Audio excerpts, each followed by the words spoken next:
So next we're going to see how to add items to our inventory so that we can ring them in as sales in our Clover device. So there's a key thing to understand here is that the register app is where we're going to ring in our sales, and the inventory app is where we're going to manage the items that appear in our register app. So for example, right now I have two categories here: drinks, where all my drinks are, and wine, where all my wines are. Now, if I want to create a new category and add new items to it, I would go back here in inventory. So when I click here in inventory, at the top, I can see that I have items and categories.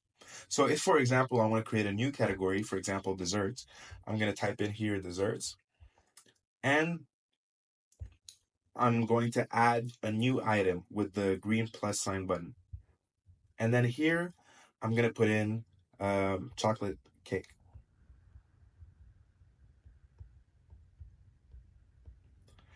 And here I would set up the price. So if, for example, I'm selling it for $12,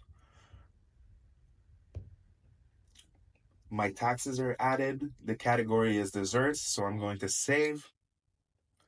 And now I have a chocolate cake in my dessert category. So if I go back in the register now, I can see that I have a new category named desserts. And when I click on it, I have my chocolate cake. I ring it in, review the order, and then if everything is okay, I'm going to click pay. And then the client can either pay by card or cash. So if they pay by card, they're going to be asked to input their card or tap it on the screen. And if they want to pay cash, I just select the amount that they give me. If it's 13.56, and they give me the exact change, I won't have to give them back anything.